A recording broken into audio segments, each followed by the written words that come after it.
Philippian के नामे पौलुस प्रेरित के चिट्ठी अध्याय 1। मसीह यीशु के दास पौलुस और तीमुथियुस के ओर से मसीह में वो सगरी संत लोगन के जे के अगुआ लोगन और सेवा करे वाला लोगन के सहिते फिलिप्पी में रहले, हमरा पिता परमेश्वर और प्रभु यीशु के ओर से तुहान लोग के अनुग्रह और शांति मिले। जब जब हम तुहान लोग के याद करेनी तब तब अपना परमेश्वर के धन्यवाद देनी, और जब तुहान लोग के खातिर विनती करेनी त खुशी के संगे तुहान लोग खातिर हमेशा प्रार्थना करेनी। काहे कि पहिल के दिन से तुहान लोग सुसमाचार में हमरा संगे रहल बाड़ा। हमरा के यह बात के यकीन बा कि जे तुहान लोग में ठीक काम शुरू कैले बाड़े वह मसीह यीशु के दिन ले पूरा करी हैं। तुहान लोग के बारे में ऐसन सोचल हमरा खातिर बिल्कुल सही बा, काहे कि तुहान लोग हमरा जियरा में बस गईल बाड़ा और हमरा कैद में और सुसमाचार खातिर जवाब और सबूत देहला में तुहान लोग सब केहू हमरा संगे अनुग्रह में बखरदार बाड़ा जा। यह बात खातिर परमेश्वर हमार गवाह बाड़े कि हम मसीह यीशु के जैसन तुहान लोग से कैसन गहरा प्रेम करेनी, और हम ये प्रार्थना करेनी कि तुहान लोग के प्रेम ज्ञान और सब प्रकार के सोच समझ के संगे और अधिका बढ़त जाओ।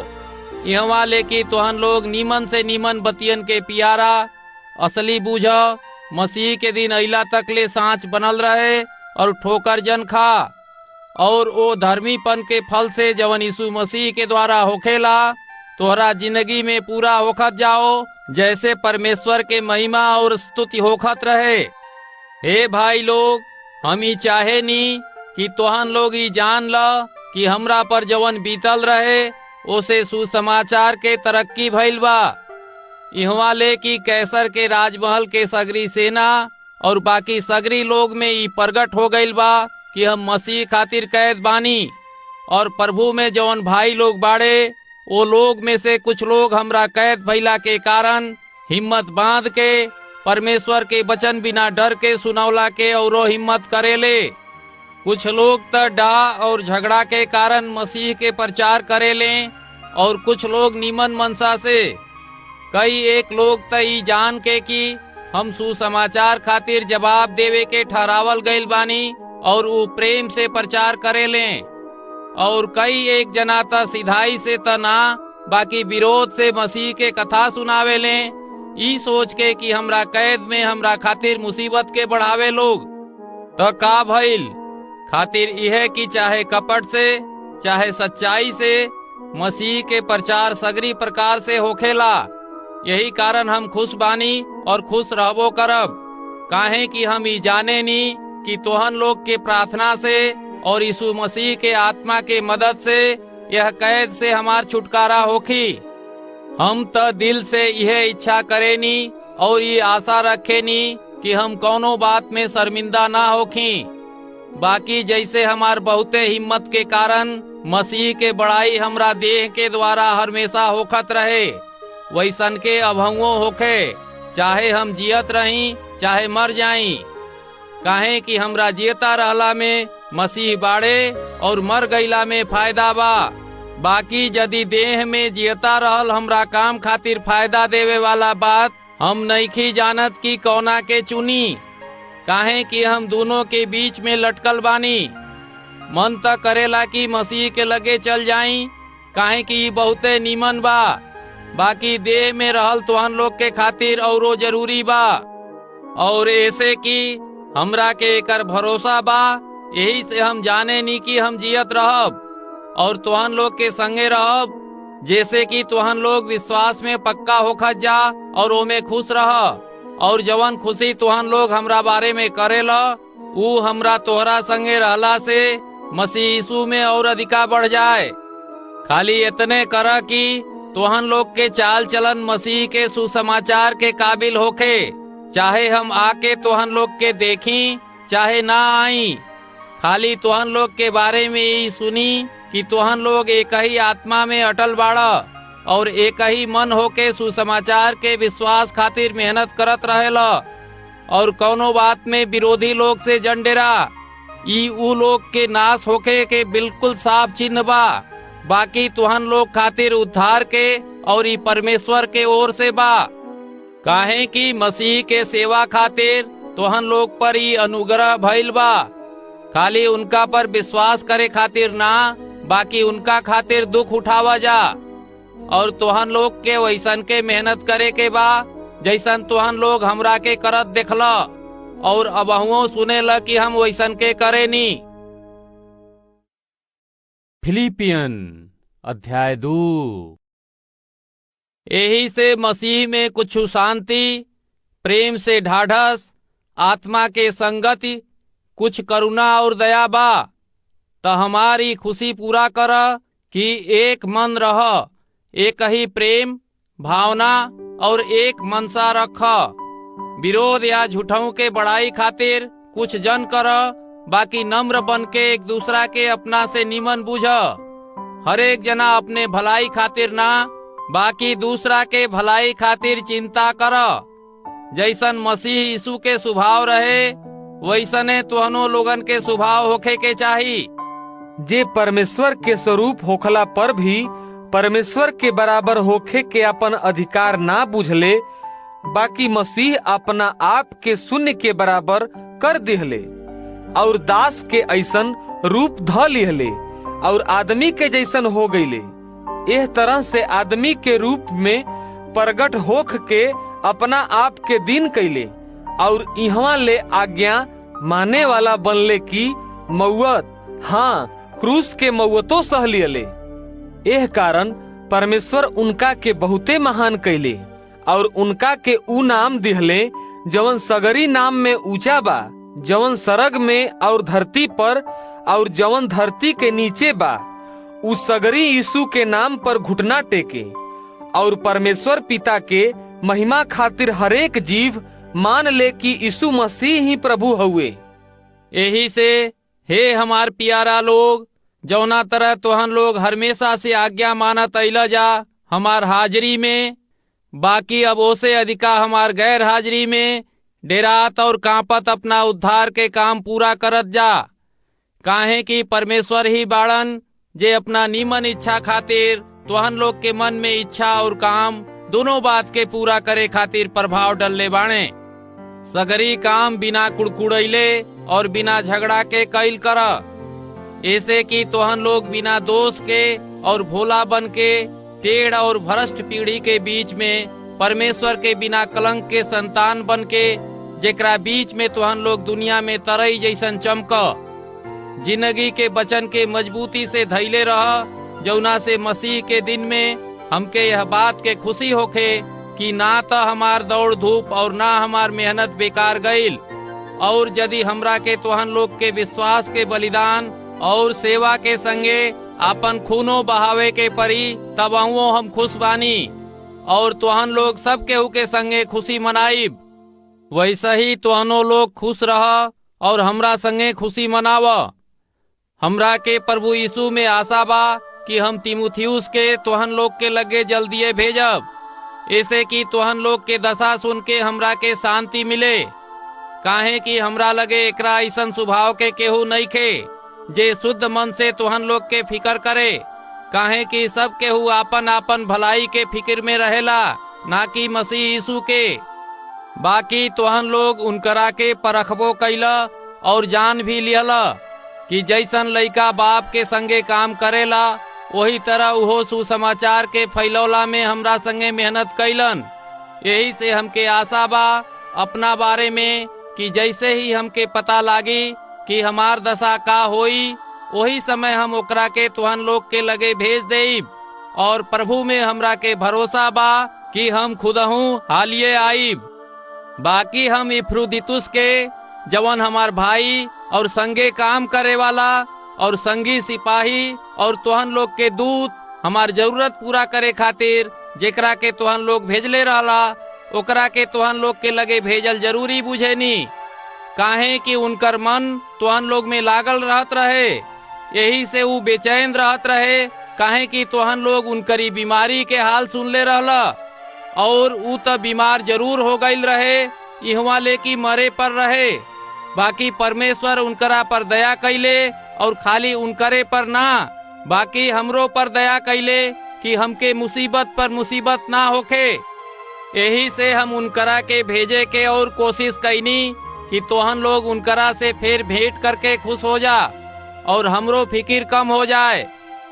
यही से तोहन लोग प्रभु में उनकरा से बहुत खुशी के संगे भेंट करिह और ऐसन लोग के आदर करिह, काहे कि वो मसीह के काम खातिर अपना जान पर जोखिम उठा के मरला के करीब आ गईल रहे। ऐसे कि जौन घटी तोहन लोग के ओर से हमरी सेवा में भइल ओके पूरा कर। फिलिपियन अध्याय 3। यही से हमार हे भाई लोग प्रभु में खुश रह। वह बात बार बार लिखला में हमके त कोनो परेशानी ना होखेला, काहे कि एमे तोहन लोग के कुशलता बा। कुकुरन से होशियार रह, वो बाउर काम करे वालन से होशियार रह, वो काट कूट करे वालन से होशियार रह, काहे कि सांच खतना वाला त हमनिए के बानी जा, जे परमेश्वर के उपासना आत्मा के अगुवाई के द्वारा करे लें और मसीह यीशु में खुशी के संगे जिंदगी बितावे नी और देह पर भरोसा ना धरे नी। यदि केहू के देह पर भरोसा धरे के विचार बा तो हमरा के उ लोग से कहीं अधिका हो सकेला।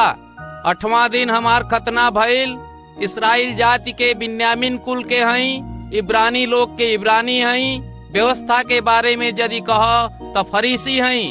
जोश के देखला से हम मंडली के सतावे वाला और व्यवस्था के धर्मीपन के देखला से बिना दोष के रहनी। बाकी जौन बात हमरा फायदा के रहे वही के हम मसीह खातिर नुकसान बूझ लिहनी। यह से अधिका हम अपना प्रभु यीशु मसीह के ज्ञान के निमनपन के कारण सगरी बात के हानि बूझेनी, जेकरा कारण हम सगरी चीजन के नुकसान उठौनी और उन्हनी के कूड़ा बूझेनी, ताकि हम मसीह के पाई और हम मसीह में पावल जाई। ई आशा वो धार्मिकता से ना जौन व्यवस्था के द्वारा मिले ले, बाकी वो धर्मीपन से और मसीह पर विश्वास कैला से मिलल। मतलब वो धर्मीपन से जवन खाली विश्वास के द्वारा परमेश्वर से मिलल। जैसे कि हम उनका और उनका जी उठला के सामर्थ के उनका संगे दुख में भागी होखे के और उनका मरला के बराबरी के पाई। यही से हम कौनो भी तरीका से मरला में से जी उठला के पद पा सकी। मतलब ई ना कि हम पा चुकल बानी या सिद्ध हो चुकल बानी, बाकी वो पदार्थ के पूरा करे खातिर आगे बढ़े के जोर लगावतानी, जेकरा खातिर मसीह यीशु हमरा के पकड़ले रहले। हे भाई लोग, हमार मतलब ई नइखे कि हम कर चुकल बानी, बाकी एगो काम करेनी कि जवन बात पाछे रह गईल बा उन्हनी के भुला के आगे के बात के ओर बढ़तानी। निशाना के ओर हम दौड़त चलल जातानी कि वो इनाम के पाई जौना खातिर परमेश्वर हमके मसीह यीशु सड़क के ओर बुलौले बाड़न। और हमनी में से जवन लोग सिद्ध बाड़े यह विचार कर, और यदि कोनो बात में तोहन लोग के विचार फर्क होखे तो परमेश्वर वहू के तोहन लोग पर प्रकट कर दी है। यही से जहाँ ले हमनी के पहुँच गईल बानी जा उन्हीं जैसन जी ही जा। हे भाई लोग, तोहन लोग सगरी जना मिल के हमरे जैसन चाल चला और वहू लोग के पहचान ले रहा जे यह तरीका पर चले लें, जेकर नमूना तोहन लोग हमरा में पावेला। काहे कि बहुत लोग ऐसन चाल चले लें जिनकर चर्चा हम तोहन लोग से बार बार कैले बानी और अबहुओं रो रो के कहे नी कि ई लोग अपना चाल चलन से मसीह के क्रूस के दुश्मन बाड़न। उनकर अंत विनाश है। उ लोग के ईश्वर पेट है। उ लोग अपना लाज के बतियन पर घमंड करेले और धरती के चीजन पर मन लगौले रहेले। बाकी हमनी के अपना देश सरग पर बा और हमनी के एके उद्धार करे वाला प्रभु यीशु मसीह के वहीजा से आवे के इंतजार करतानी जा।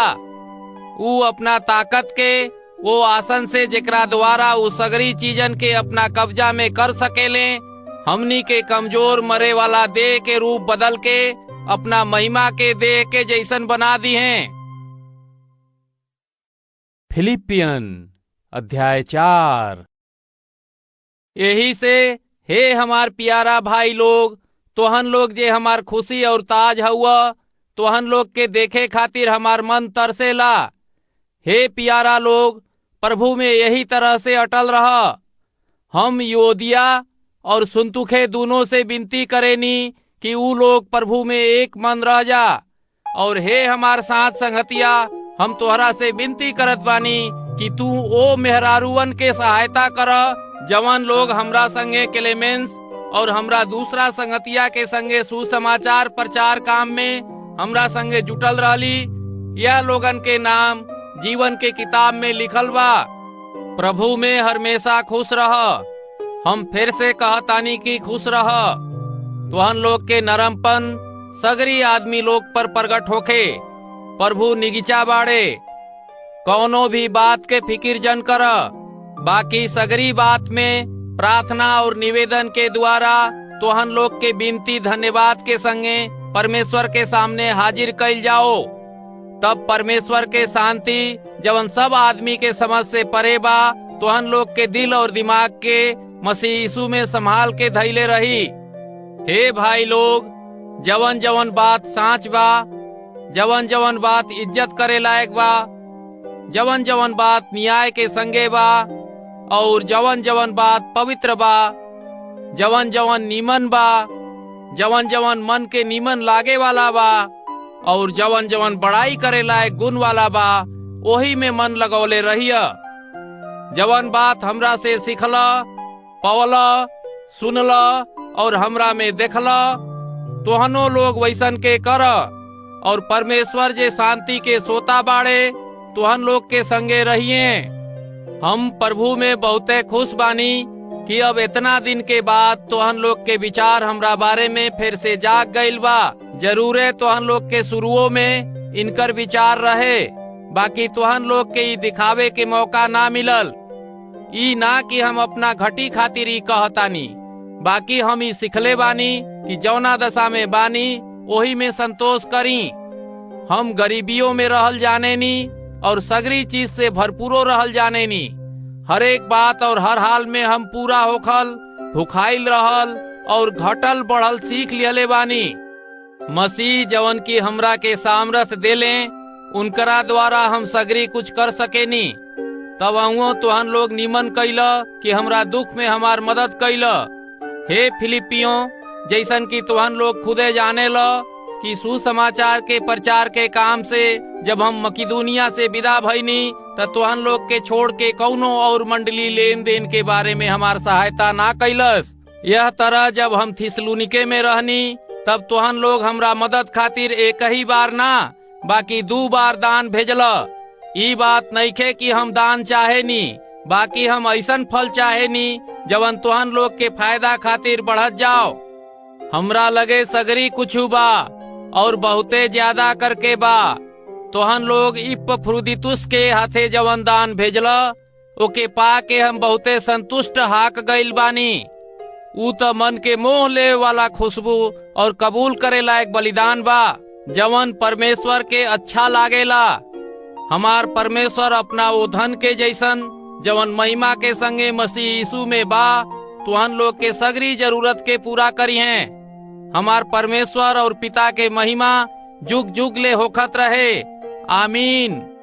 हर एक पवित्र जना के जे मसीह यीशु में बाड़न ऊ लोग के हमार नमस्कार। जवन भाई हमरा संगे बाड़न ऊ तुहन लोग के नमस्कार बोलताड़न।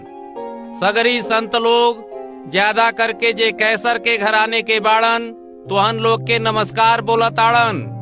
हमरा प्रभु यीशु मसीह के अनुग्रह तुहन लोग के आत्मा के संगे रहे।